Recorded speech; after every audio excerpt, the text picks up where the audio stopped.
Lando Norris is the 2025 Formula One World Champion, a first title at 26 years old at the end of the ground effect era, a moment many believed would come sooner or later.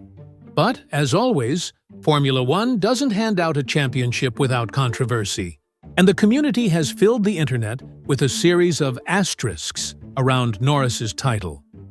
Today, we're going to separate three things: deserving, impact, narrative. They're not the same. And that distinction matters. Was Norris deserving? Yes. And the logic is simple. Calling a world champion undeserving is almost impossible. He finished ahead of his rivals, who was more consistent across the season. He delivered the points needed when it mattered. He beat his teammate. He kept the title alive even when he wasn't the fastest. Didn't win the most races, but he won the championship through consistency, not domination. Cannot dismiss a driver who ends the year in front. That's not how Formula One works.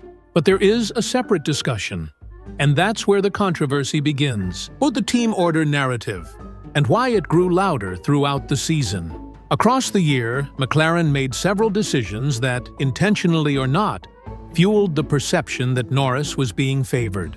Let's break the timeline clearly. Australia. The team asked both drivers not to fight. At Piastri's home race, he pushed the limit anyway, made a mistake, and paid the price. The first seed was planted. Are they protecting Norris? Japan. Piastri looked quicker. He had a real shot at attacking for the win. McLaren refused to let him challenge Norris. That was the moment the narrative began to snowball. Fans saw it. Commentators saw it.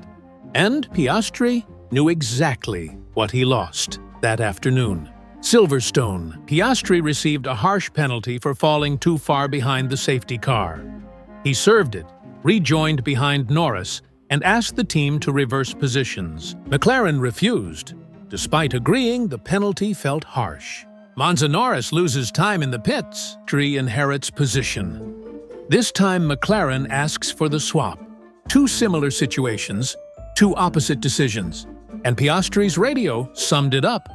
That's not what we agreed.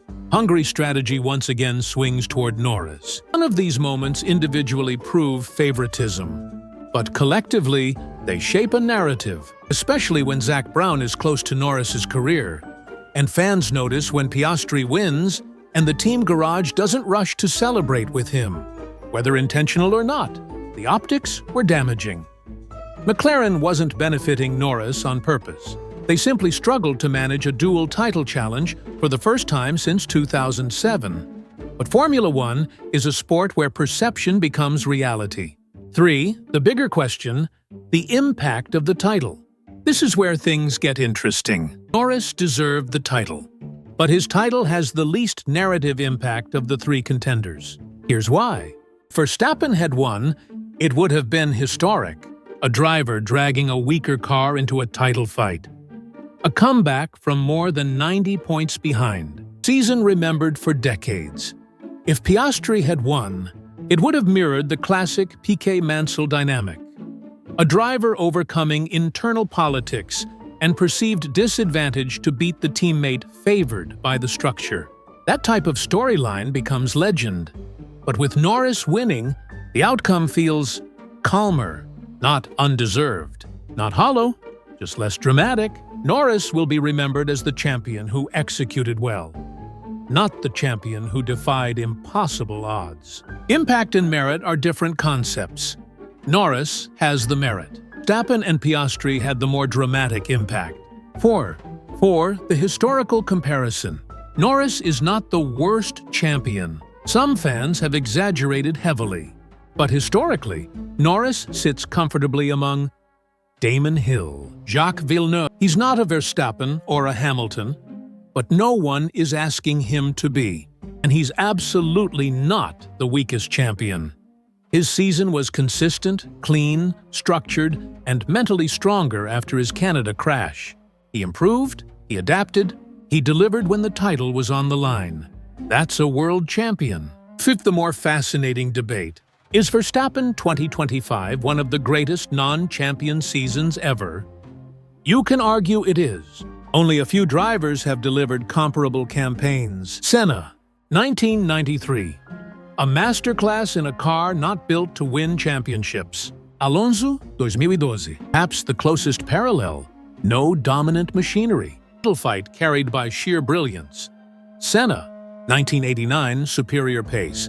Undone by politics. Hamilton, 2007. A stunning rookie year lost by margins.